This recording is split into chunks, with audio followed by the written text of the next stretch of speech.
Capítulo 1. Hijos de los apóstoles, el joven Ireneo y el fuego de Esmirna. Estamos en Esmirna, en el año 150 del Señor. El aroma de incienso y sal marina llenaba el aire. Un joven avanzaba entre columnas blancas y calles empedradas, donde los ecos de los mártires convivían con las disputas filosóficas de los sabios griegos.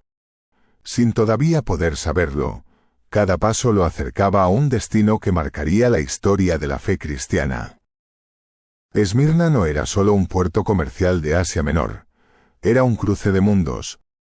Las naves que llegaban desde Roma, Alejandría y Antioquía traían no solo mercancías, sino ideas, rumores y creencias. Entre el mármol de sus templos y las sombras de sus mercados convivían dioses antiguos, nuevas filosofías y una comunidad cristiana que aún caminaba con temor y esperanza. Aquel joven, nacido hacia el año 130, crecería respirando ese aire de contrastes. No conocemos su linaje exacto. Algunos sugieren que su familia era de origen griego. Otros dicen que quizás procedía de comunidades cristianas sirias que habían buscado refugio en Esmirna. Lo cierto es que su infancia transcurrió bajo una constante dualidad: la grandeza cultural de Grecia y Roma por un lado, y la fragilidad de una fe que aún derramaba sangre por su supervivencia.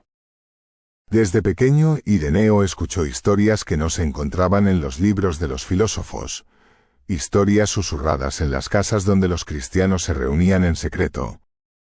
Historias de hombres y mujeres que, enfrentados al poder imperial, habían preferido el martirio antes que renunciar a la verdad que les había sido revelada.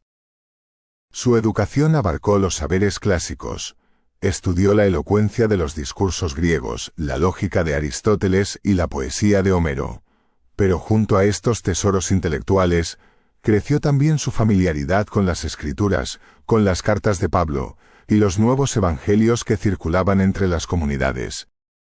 Esta combinación de pensamiento y fe forjaría el carácter que más tarde distinguiría su obra y su misión. En el centro de esta comunidad vibrante y perseguida, se alzaba una figura que para muchos era el pilar de su fe: Policarpo de Esmirna. Discípulo directo del apóstol Juan, era considerado no solo un líder, sino un testigo viviente de la era apostólica. Para el joven Ireneo, encontrarse bajo la guía de Policarpo fue como escuchar los ecos mismos de los apóstoles. Policarpo no enseñaba solo con palabras. Su vida misma era una lección. Bajo su dirección, Ireneo comprendió que la verdad no era simplemente una acumulación de conceptos, sino una herencia viva transmitida de generación en generación. En un tiempo donde la tradición oral mantenía la memoria de los primeros discípulos, la voz de Policarpo tenía un peso que ninguna biblioteca podía igualar. Él hablaba de Juan, de su cercanía con el Maestro, y de las palabras que habían encendido el corazón de los primeros creyentes. Así, a través de Policarpo, Ireneo no solo conocía la fe, casi podía tocarla. Pero la claridad de esa enseñanza no estaba sola en el horizonte de Esmirna. Con los barcos y comerciantes llegaban también nuevas ideas, y no todas eran inocentes. El gnosticismo, una corriente que prometía conocimiento oculto y salvación para unos pocos iluminados, comenzaba a extenderse como una sombra elegante y peligrosa. Decía a sus adeptos que el mundo material era una prisión, y que sólo algunos, los que poseían la gnosis, podrían escapar de la ignorancia y la corrupción de la carne. Otros grupos, como los marcionitas y los docetistas, ofrecían también versiones distorsionadas de la fe, separando al Dios del Antiguo Testamento del Padre de Jesús, o negando que Cristo hubiera tenido un cuerpo real. Para un joven discípulo, estas ideas no eran solo desafíos intelectuales, eran fracturas potenciales en la comunidad naciente. Ireneo observaba cómo algunos, seducidos por el prestigio de estas nuevas doctrinas, se alejaban de la enseñanza sencilla y profunda recibida de los apóstoles. Comprendió entonces que no bastaba con vivir la fe, había que defenderla con inteligencia y amor. Con el tiempo, la misión de Ireneo no podía limitarse a Esmirna. Policarpo y otros ancianos sabían que el Evangelio debía llegar más allá de las costas del Egeo.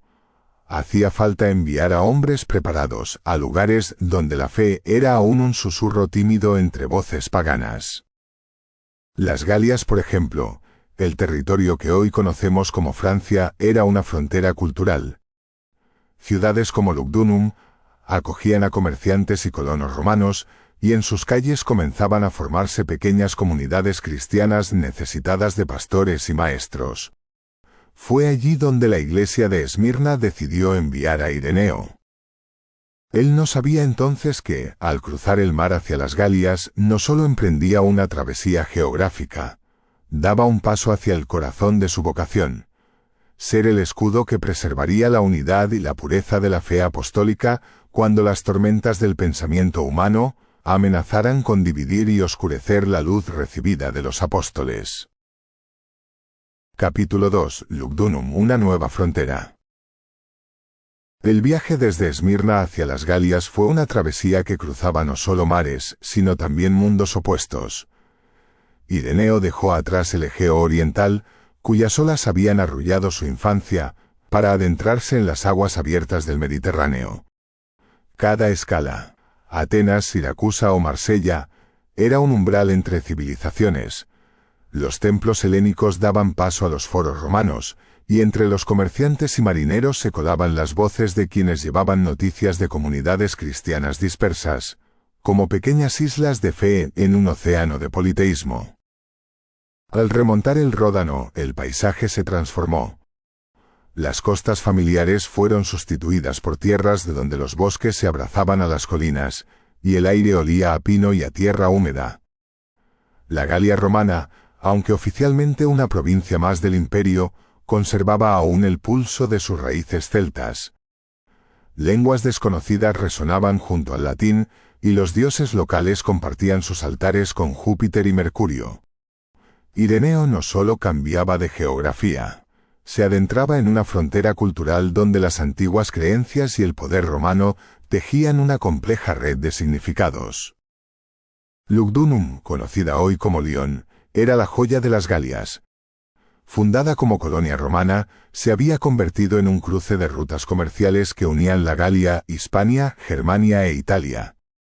Sus calles eran una sinfonía de acentos y aromas, perfumes de especias orientales, el hierro de las armas, el cuero de los artesanos y el incienso de los templos. La ciudad vibraba con el bullicio de mercaderes y la solemnidad de los rituales paganos. Altares dedicados a Júpiter, a Cibeles y a los emperadores divinizados dominaban las plazas. Las autoridades locales veían la religión no solo como fe, sino como elemento de cohesión social y política. Negarse a ofrecer sacrificios a los dioses y al genio del emperador era considerado una amenaza al orden público. La comunidad cristiana en Lugdunum era pequeña, plural y temerosa. Estaba formada por esclavos, comerciantes, artesanos y algunas familias romanas conversas. Habían escuchado rumores de que desde Asia venía un maestro sabio, un hombre que había sido discípulo de discípulos, y alguien que conocía no solo las escrituras, sino también la historia viva de la fe. Ireneo llegó no como un conquistador, sino como un sembrador que sabía que el terreno era duro, pero fértil. Su primera tarea no fue predicar con grandilocuencia, su primera tarea fue escuchar. Entendió que no podía presentar el Evangelio como una filosofía extranjera, ni como una negación total de la cultura local.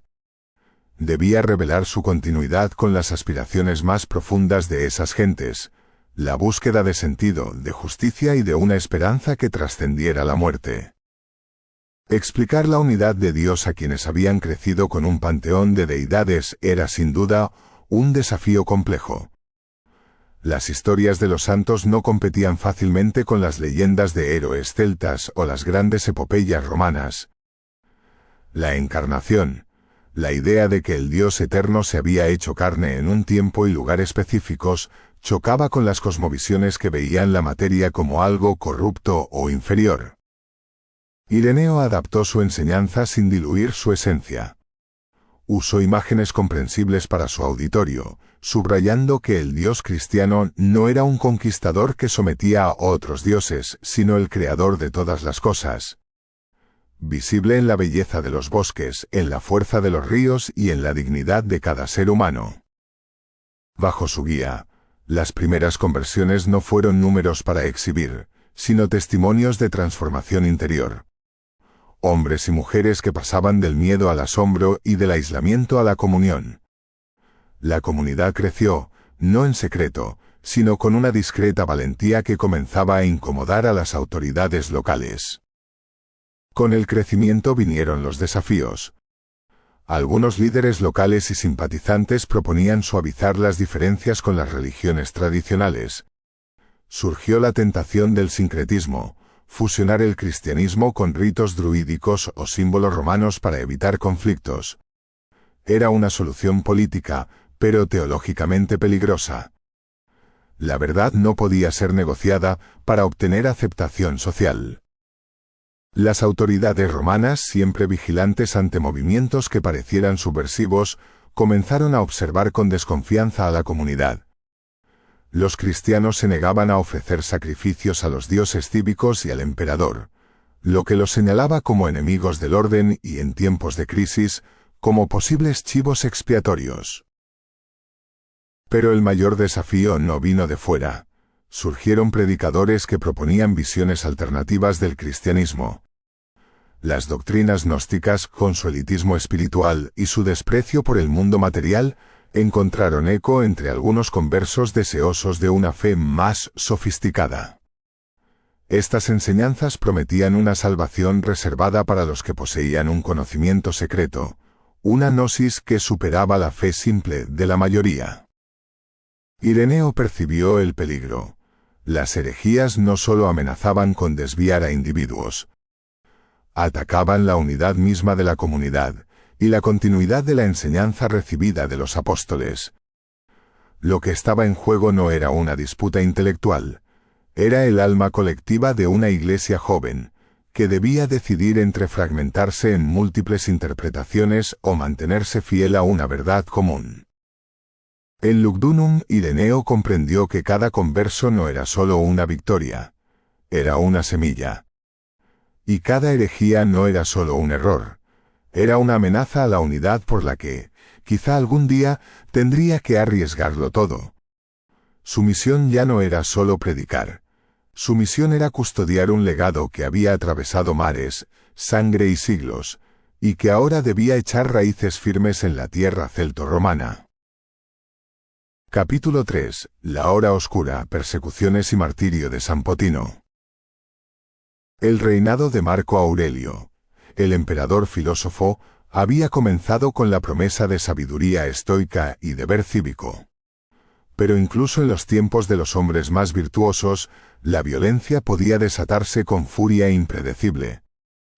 La frontera del imperio estaba bajo presión constante. Invasiones bárbaras, pestes y hambrunas erosionaban la confianza del pueblo. En ese clima de ansiedad y temor, las autoridades locales buscaban enemigos internos a quienes culpar de los males que parecían caer del cielo, como castigos divinos. En Lugdunum, los cristianos, por su negativa a rendir culto a los dioses del Estado y al emperador, fueron señalados como una amenaza al equilibrio social. Sus reuniones discretas, su lenguaje sobre un solo dios y sobre un rey que no era César, despertaban sospechas. Los rumores, alimentados por el desconocimiento y el miedo, se extendieron rápido. Se acusó a los cristianos de ateísmo por rechazar a los dioses reconocidos, y también de prácticas oscuras, que nadie podía probar pero que muchos creían. Cuando los primeros arrestos comenzaron, el terror se propagó no solo entre los fieles, sino también entre sus vecinos, que comprendían que en el clima de sospecha, ningún ciudadano estaba completamente a salvo. El anciano obispo de Lugdunum, conocido como Potino, fue uno de los primeros en ser detenido. Contaba ya más de 90 años, y su cuerpo mostraba las huellas de una vida entregada a la fe y al servicio de su comunidad. Los soldados no mostraron clemencia ante su fragilidad. Lo arrastraron a la plaza pública, donde una multitud, movida por la ignorancia y el temor, exigía su castigo. En el juicio sumario Potino mantuvo la serenidad. Su silencio fue más elocuente que cualquier defensa. Los golpes comenzaron pronto. El cuerpo anciano cedió bajo la violencia del primer golpe, pero su espíritu permaneció firme. Finalmente, los guardias lo llevaron a prisión, donde la combinación de heridas y abandono selló su destino. Su muerte no fue una derrota. Fue un acto de amor hacia la verdad que había guiado cada día de su largo episcopado. No estuvo solo en su sacrificio. Hombres, mujeres y jóvenes de la comunidad cristiana fueron arrestados y enfrentaron tormentos inimaginables. Algunos murieron rápidamente, otros, tras largas jornadas de tortura. Entre ellos, esclavos, hombres libres y libertos compartieron el mismo destino, unidos no por su posición social sino por su fe. Los nombres de muchos de estos mártires se perdieron en las arenas del tiempo. El horror de aquellos días marcó a toda la ciudad. Para unos fue una lección de obediencia a Roma. Para otros, un ejemplo de dignidad que las amenazas no pudieron quebrantar. Durante los primeros arrestos y martirios, Ireneo se encontraba lejos de la ciudad. Había sido enviado a Roma, probablemente para llevar cartas y buscar apoyo en medio de las tensiones doctrinales que ya asomaban en el horizonte de la Iglesia. Al regresar, encontró una comunidad herida. El pastor había sido asesinado. Los fieles vivían entre el duelo y el temor de nuevas persecuciones. No había tiempo para la desesperación. La comunidad necesitaba liderazgo. La comunidad necesitaba esperanza. Los ancianos y los supervivientes buscaron en Ireneo a quien pudiera recoger el báculo caído de Potino. Lo eligieron no por su ambición, sino por su sabiduría, su templanza y su conexión con la enseñanza apostólica que tanto respetaban. La aceptación de Ireneo no fue un ascenso, fue una carga espiritual que pesaba más que cualquier honor. Como obispo, Ireneo no solo debía reconstruir una comunidad desgarrada, tenía que sostener la fe ante amenazas externas y combatir las divisiones internas que la herejía gnóstica seguía sembrando. Su nombramiento en medio del dolor fue el inicio de una nueva etapa, donde la resistencia ya no sería solo física, sino también intelectual y espiritual. La persecución no destruyó la iglesia de Lugdunum, la purificó. Lo que Roma intentó aplastar con fuerza bruta, emergió con mayor claridad y convicción. La comunidad, lejos de disolverse, se consolidó. Los mártires no se convirtieron en una advertencia contra la fe, sino en sus símbolos más elocuentes. Ireneo entendió que el sufrimiento compartido no había sido en vano. Cada vida ofrecida y cada testimonio de fidelidad bajo tortura había sembrado una semilla que florecería en generaciones futuras. La comunidad había aprendido que la fe no dependía de circunstancias favorables ni de la ausencia de peligro. Era una verdad que podía resistir la cárcel, el dolor y hasta la muerte. Porque no se sustentaba en la fuerza humana, sino en la promesa de una vida más allá de las sombras de este mundo. Bajo su guía, los supervivientes de aquella hora oscura no solo sanaron sus heridas. Se convirtieron en testigos vivos de una esperanza que no conocía derrota. El hierro que buscaba destruir terminó forjando. Donde los perseguidores quisieron sembrar miedo, germinó una comunidad inquebrantable. Y sobre esa roca de martirio, Ireneo levantaría una defensa de la fe que resonaría más allá de aquella ciudad y más allá de su tiempo, hasta tocar los cimientos de toda la Iglesia. Capítulo 4. Adversus Aereses, la pluma contra el abismo. Cuando las espadas callaron, la batalla continuó en las palabras. Ireneo tomó la pluma, como otros tomaban el escudo, decidido a enfrentar no a ejércitos, sino a ideas que prometían sabiduría pero conducían a la ruina. En el siglo II, la persecución física no era la única amenaza que se cernía sobre la joven iglesia. Había una sombra más sutil, una corriente de pensamiento que atraía incluso a los corazones sinceros.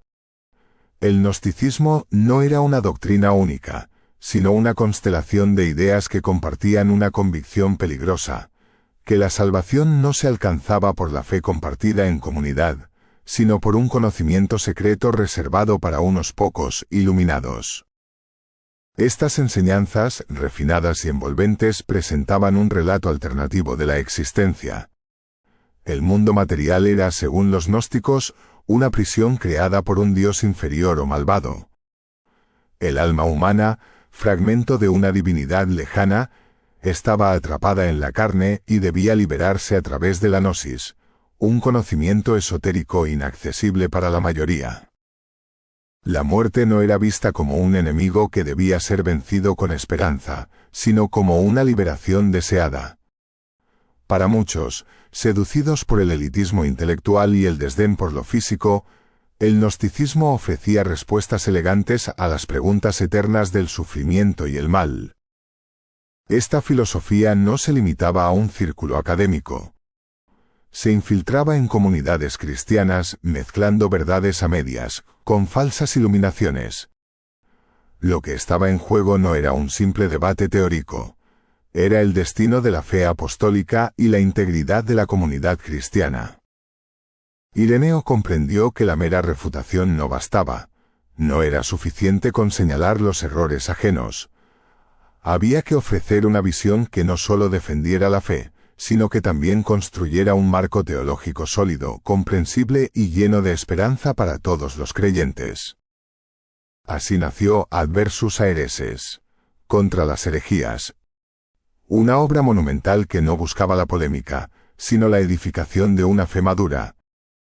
Ireneo se propuso no solo desenmascarar las inconsistencias del gnosticismo, sino también mostrar la belleza y la coherencia de la enseñanza cristiana transmitida por los apóstoles. Para este fin utilizó tres pilares: la tradición apostólica viva, las escrituras y el razonamiento lógico. No se limitó a citar autoridades humanas. Recordó constantemente que su conocimiento no era propio, sino recibido de maestros que a su vez lo habían recibido de los apóstoles. Esta cadena ininterrumpida no era una simple cuestión de jerarquía, sino una garantía de fidelidad a la verdad original transmitida por Jesús. La teología de Ireneo no fue solo una defensa reactiva. Fue también una construcción positiva, un puente entre las enseñanzas primitivas y la reflexión intelectual que permitiría a la Iglesia enfrentar futuros desafíos doctrinales. El corazón del pensamiento gnóstico latía en una creencia radical. La realidad estaba dividida entre el bien absoluto y el mal absoluto, entre un Dios de luz y un demiurgo oscuro que había creado el mundo material como una prisión. Esta visión fragmentaba no solo la existencia, sino también la comprensión de Dios. Ireneo respondió con una afirmación clara y poderosa: Dios es uno. No hay división en su naturaleza. El mismo Dios que creó el mundo fue quien se reveló a Abraham, a Moisés y finalmente en Cristo. La unidad divina no era una abstracción filosófica, era una realidad que ofrecía sentido y propósito a toda la creación. Esta unicidad implicaba que no existía una lucha entre deidades o principios opuestos. No había un Dios inferior responsable de lo material y otro Dios superior responsable de lo espiritual. Todo procedía del único Creador, cuyo amor y sabiduría se manifestaban tanto en el cielo como en la tierra. Al proclamar esta unidad, Ireneo restauraba la dignidad de un mundo que los gnósticos despreciaban, y ofrecía una visión integradora donde la fe y la razón caminaban juntas. Para los gnósticos, el mundo visible era una trampa, un error o, en el mejor de los casos, una ilusión. La materia debía ser rechazada o trascendida. Este desprecio no solo degradaba la creación, sino también a la humanidad misma.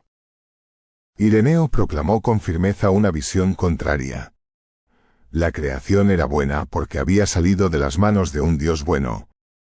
El relato del Génesis no era una fábula primitiva, sino una declaración fundamental. Entonces, Dios miró todo lo que había hecho y vio que era muy bueno. Cada elemento del mundo natural, desde la grandeza de las montañas hasta la sencillez de una flor, testificaba la bondad divina. Esta afirmación tenía profundas implicaciones éticas y espirituales. Si la creación era buena, entonces la vida humana tenía un valor intrínseco. El cuerpo no era una prisión, sino el templo donde el espíritu podía reconocer a Dios y expresar su amor.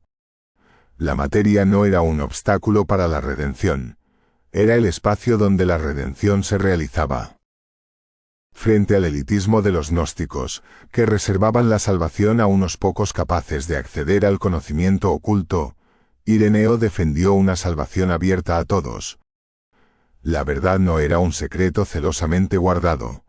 Era una invitación universal a vivir en comunión con el Creador. La culminación de la teología de Ireneo fue su enseñanza sobre la encarnación. Para los gnósticos, la idea de que lo divino pudiera unirse a lo material era una blasfemia o una paradoja sin sentido. Para Ireneo, era la mayor prueba del amor de Dios. En Cristo Dios no solo habló al mundo, también lo habitó. Al hacerse hombre, Dios no solo transmitió la verdad, se solidarizó con la condición humana, asumió sus alegrías y sus dolores y redimió la naturaleza que los gnósticos despreciaban.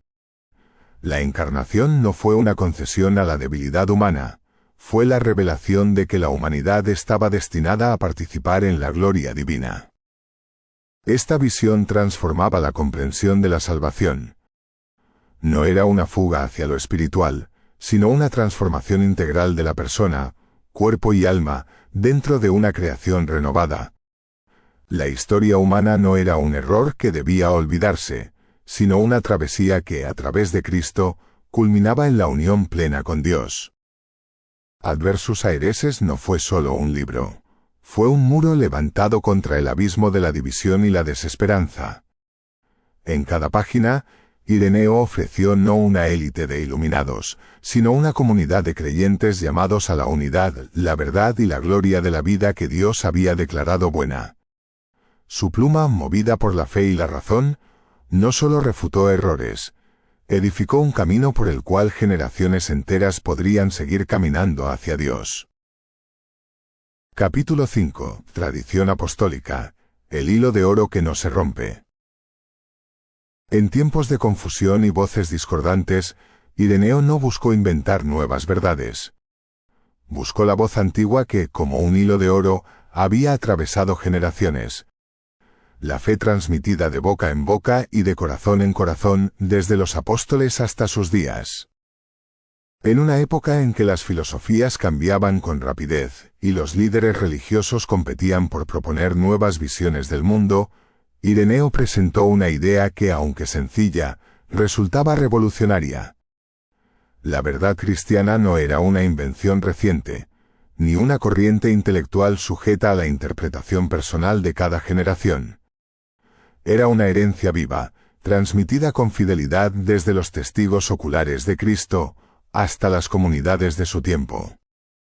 Mientras los gnósticos y otros movimientos promovían conocimientos secretos o nuevas revelaciones, Ireneo afirmaba que el núcleo de la fe ya había sido revelado plenamente en Jesucristo y enseñado por los apóstoles.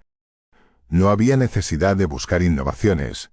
La misión de la Iglesia no era descubrir nuevas verdades, sino custodiar y transmitir con integridad el depósito recibido.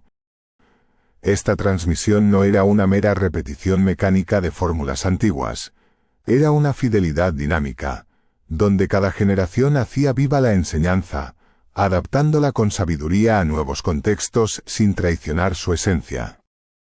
Esta comprensión de la tradición como una realidad viva dotó a la Iglesia de una estabilidad que ninguna moda filosófica ni presión política pudo quebrantar.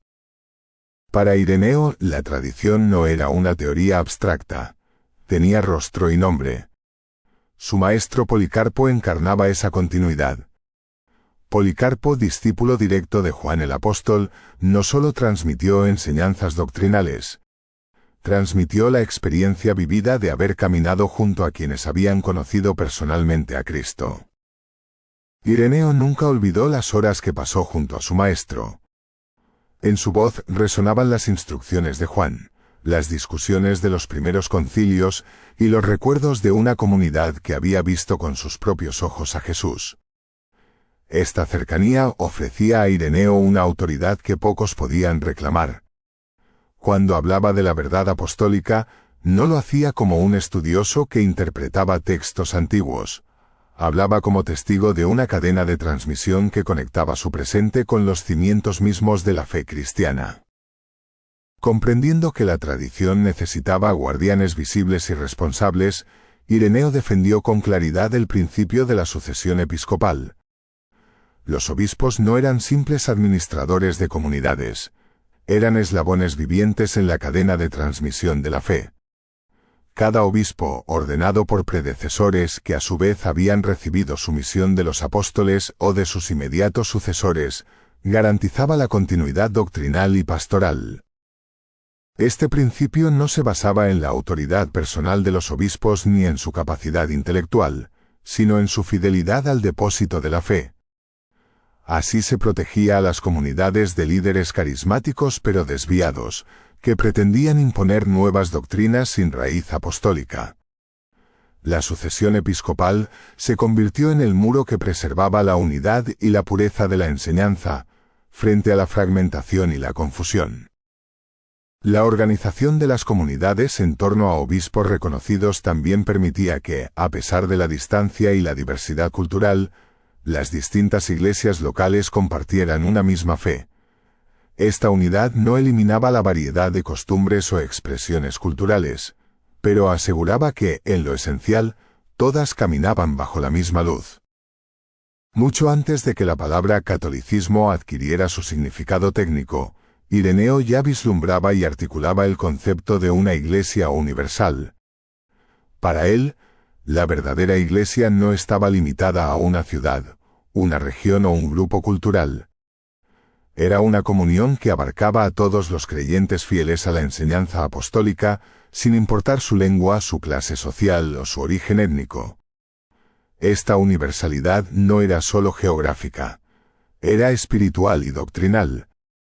La misma fe que profesaban los cristianos en la Galia era compartida por aquellos en Roma, Alejandría, Antioquía y mucho más allá. Ireneo comprendió que esta conciencia de universalidad era crucial no solo para la identidad de la Iglesia, sino también para su resistencia frente a las herejías. Mientras los movimientos gnósticos y otras sectas tendían a fragmentarse en múltiples interpretaciones y círculos cerrados, la Iglesia apostólica se mantenía unida en una fe abierta y accesible a todos. No había conocimientos ocultos ni salvación reservada a una élite. Lo que había era una verdad proclamada públicamente y ofrecida a toda la humanidad. A través de persecuciones, herejías y distancias culturales, el hilo de oro de la tradición apostólica no se rompió. Sostenido por manos fieles como las de Ireneo, tejió una red invisible que unió a los creyentes en una comunión que ninguna fuerza de este mundo pudo deshacer. Capítulo 6. El pastor y la herejía, misericordia y firmeza. Entre las ruinas de las certezas rotas y las voces disonantes, Ireneo no empuñó la espada ni levantó muros. Extendió una mano firme y compasiva, decidido a guiar sin aplastar y a corregir sin condenar. La herejía no era para Ireneo un enemigo con rostro humano al que debía perseguirse sin piedad. Tampoco era un simple error que pudiera ser ignorado en nombre de una falsa paz. Comprendía que, detrás de cada enseñanza desviada, había almas sinceras que buscaban la verdad y que a menudo habían caído en el error no por malicia, sino por confusión o seducción intelectual. En un tiempo en que algunos líderes eclesiales se inclinaban a la condena rápida y la exclusión pública de quienes se apartaban de la enseñanza apostólica, Ireneo adoptó un camino más difícil, pero más sabio. No fue cazador de herejes ni permisivo ante las doctrinas falsas. Fue maestro y pastor. Sabía que muchas desviaciones no nacían de la rebelión consciente, sino de la falta de formación, del deseo de comprender el misterio de Dios con herramientas inadecuadas, o de la atracción de ideas que prometían resolver las tensiones entre fe y razón de modo superficial. Su respuesta fue la instrucción paciente. No toleraba el error, pero ofrecía siempre primero la corrección antes que la exclusión.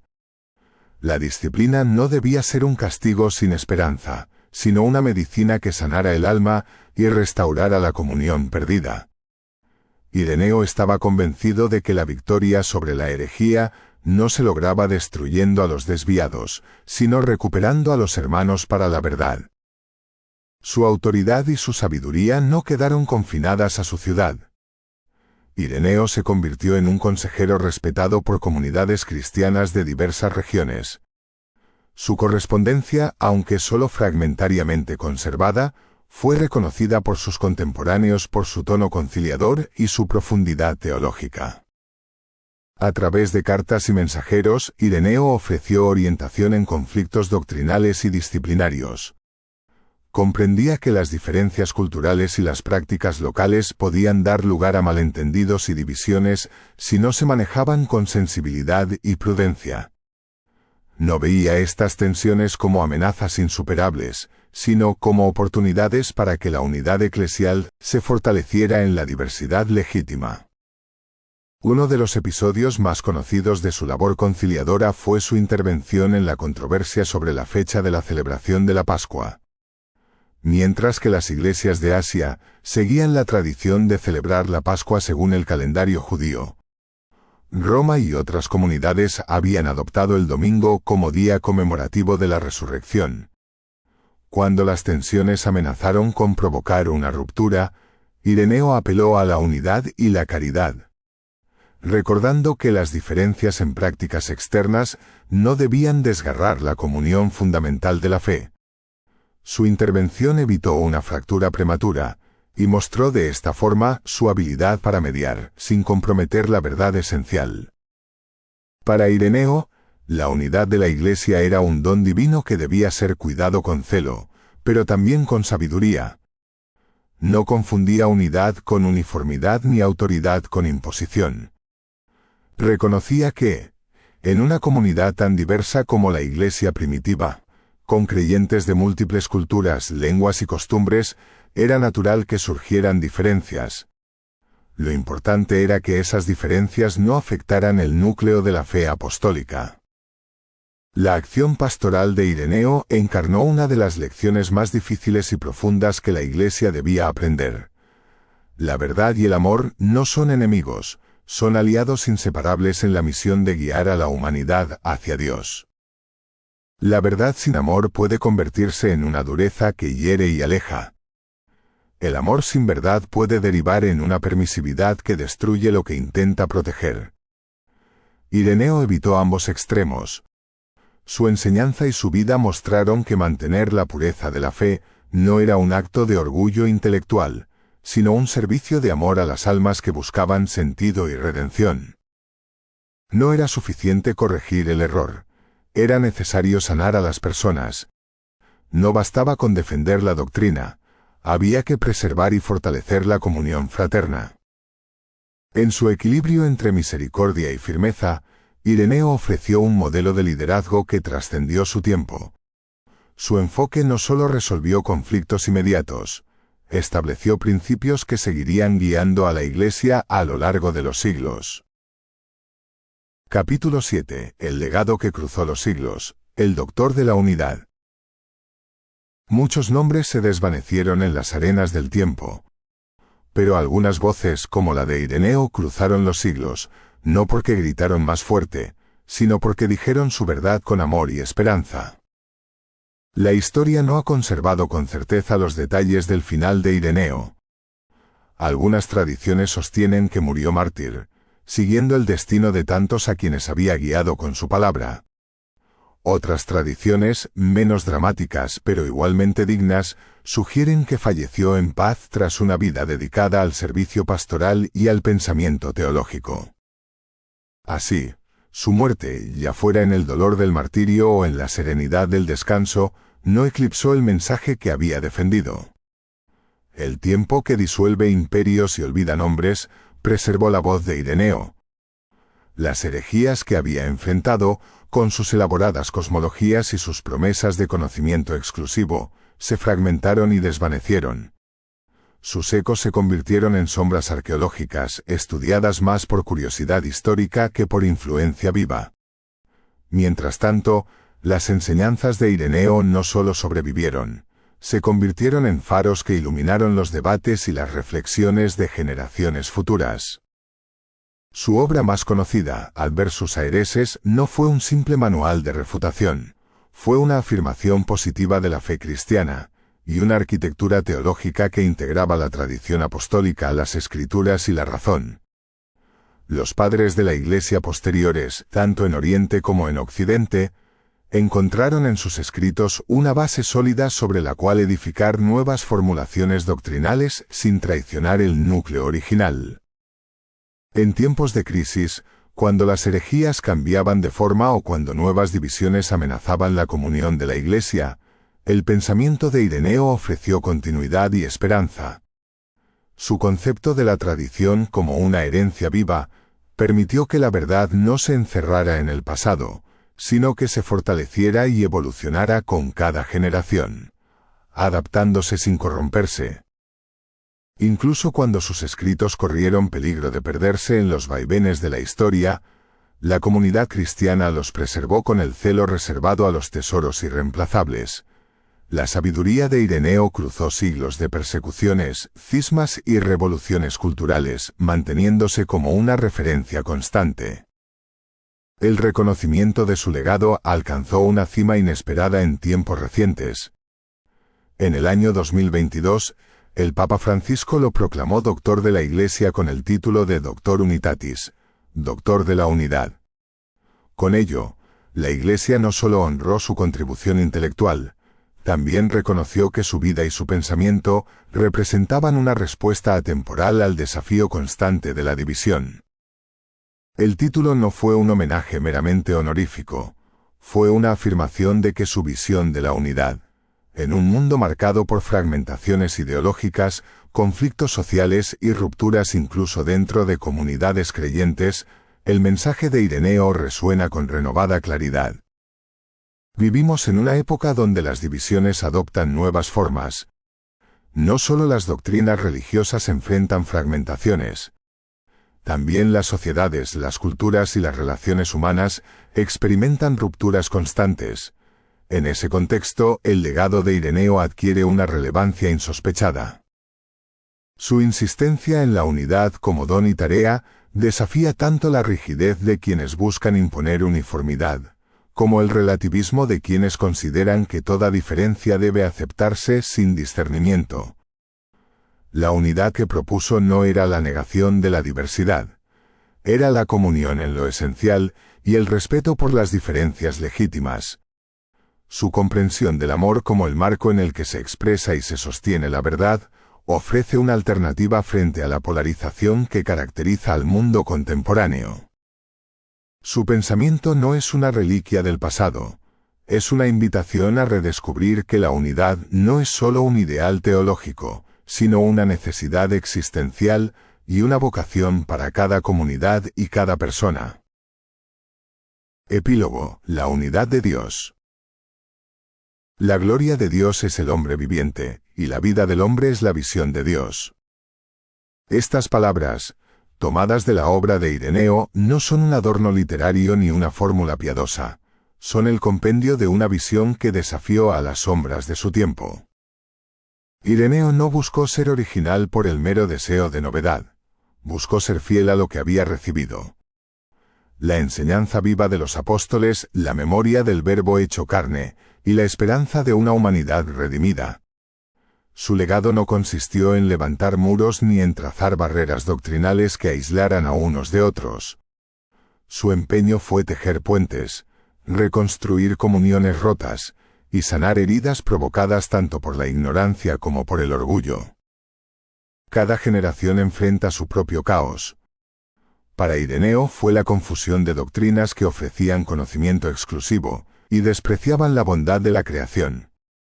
Para nosotros, las herejías toman otras formas. Ideologías que fragmentan la dignidad humana, tecnologías que prometen poder sin sabiduría y discursos polarizantes que enfrentan a las personas hasta hacerlas olvidar su común humanidad.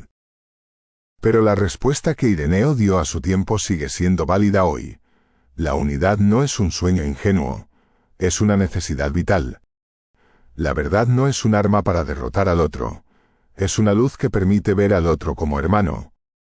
El amor no es un sentimiento frágil, es la fuerza que sostiene la verdad y la unidad cuando los argumentos y las leyes fallan. Al recordar su nombre y su obra, no solo honramos a un hombre del pasado, reconocemos en Ireneo una guía para el presente y una inspiración para el futuro. Su enseñanza nos invita a preservar lo esencial en medio de la diversidad.